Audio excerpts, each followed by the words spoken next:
February 13th, 2026. SmackDown, Dallas, Texas. The MFTs just won a chaotic 10-man tag team match. Solo Sikoa is standing in the ring, holding the WWE Tag Team Championship high. Next to him, Bray Wyatt's lantern. The symbol. The sacred symbol. And Solo's laughing. Tama Tonga's celebrating. They think they've won. They think they've conquered. They think they're untouchable. Then the arena goes black. When the lights flicker back, the camera pans. Slowly, slowly, away from the ring, through the sea of fans, past the barricade, up, up, up, into the stands. And there they are. Uncle Howdy, Dexter Loomis, Joe Gacy, Eric Rowan, Nikki Cross, the Wyatt Sicks, standing, motionless in the crowd. Just watching. Not in the ring, not backstage, not on the ramp. In the crowd. Among the people. Like they've been there the entire time. Like they've been watching everything and nobody noticed. The camera holds on them. 5 seconds. 10 seconds. The Dallas crowd is losing their minds. Some fans are pointing. Some are screaming. Some are frozen. Because the Wyatt Sicks aren't moving. They're not attacking. They're not running down to the ring. They're just staring. And if you've been paying attention, if you know what to look for, this wasn't just a sighting. This was a warning. Let me back up. The Wyatt Sicks lost their tag team titles to the MFTs 3 weeks earlier in Montreal. Solo Sikoa and Tama Tonga didn't just beat Joe Gacy and Dexter Loomis. They humiliated them. They ended a 196-day championship reign. But worse than that, Solo Sikoa stole Bray Wyatt's lantern. The one thing you don't touch. The one symbol that represents everything this faction stands for. Family. Legacy. Bray. Since then, the MFTs have been parading around SmackDown with that lantern like it's a trophy, like it's some kind of joke. They've been taunting the Wyatt Sicks on social media. They've been flaunting the titles, acting like they've broken the family, like they've destroyed the legacy. But here's what everyone missed that night in Dallas. When the Wyatt Sicks appeared in those stands, Uncle Howdy wasn't looking at Solo. He wasn't even looking at the ring. He was looking at the lantern, his eyes locked on it like a predator watching prey. And if you go back and watch, if you really study that moment, you'll see Joe Gacy mouth something. Just 2 words. Silent. Barely visible. We're coming. This isn't the first time the Wyatt Sicks have sent coded messages. This faction operates differently than anyone else on the roster. They don't do interviews. They don't cut traditional promos every week. They show up in vignettes, in glitches, in nightmares. They plant seeds, biblical verses, cryptic images, QR codes that lead to websites with riddles and puzzles. Back in March of 2025, when they were still off television, they posted a message on social media. Quote, ECC3:1. In time you shall see, you shall behold, stand in awe.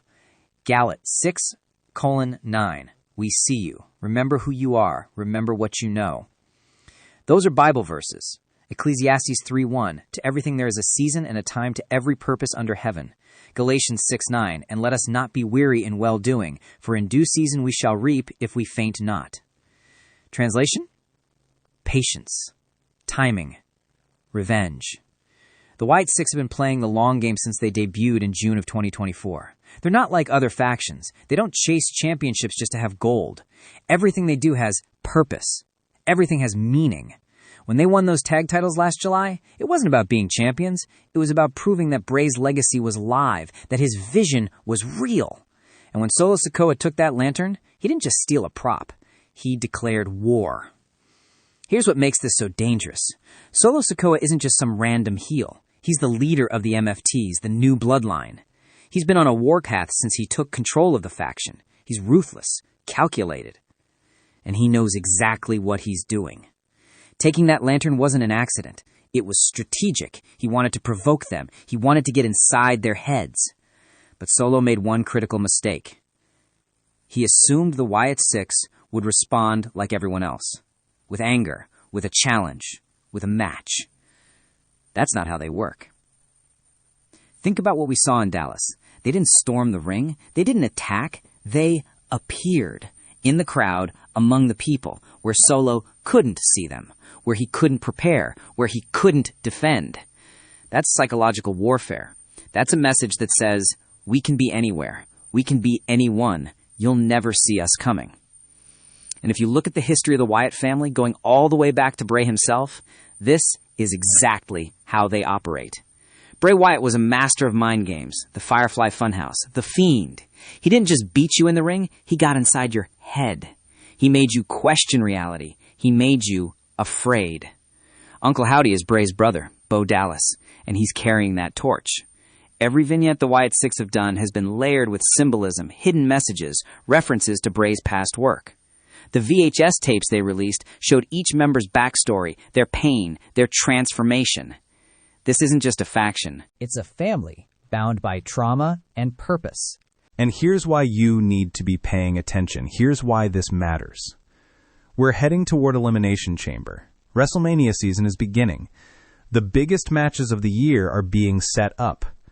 And somewhere in the middle of all that championship chaos, there's a war brewing that most people are sleeping on. The Wyatt Sicks versus the MFTs isn't about titles anymore.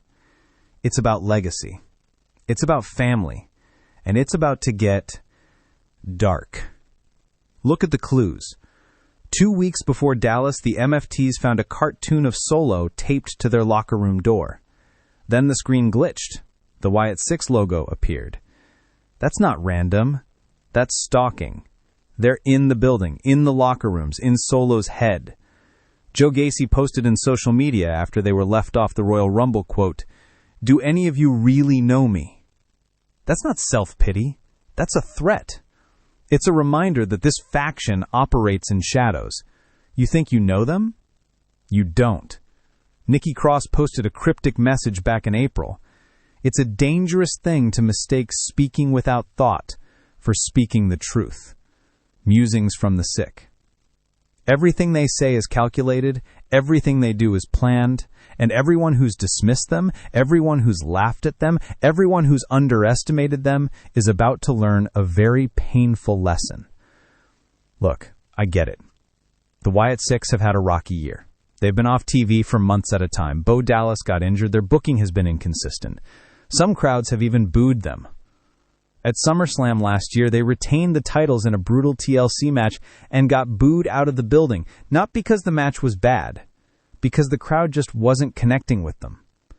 But that's what makes this moment so important. This crowd sighting in Dallas, this wasn't about getting a pop. This wasn't about cheap heat. This was about reestablishing what this faction is. They're not here to be cheered. They're not here to be booed. They're here to make you uncomfortable, to make you look over your shoulder, to make you wonder if they're watching right now. And if you're invested in this story, if you want to see where this goes, you need to stick with us here at WrestleCore. Because we're going to be breaking down every vignette, every cryptic message, every hidden detail that the Wyatt Sicks leave behind. This faction rewards the people who pay attention, and we're going to make sure you don't miss anything. So hit that subscribe button, join the family, because what's coming next is going to be unmissable. Here's my prediction. The Wyatt Sicks are going to get that lantern back, but they're not going to ask for a rematch. They're not going to challenge Solo to a fair fight. They're going to take it. In the most unexpected, most unsettling way possible. Maybe it happens during a title defense. Maybe it happens backstage.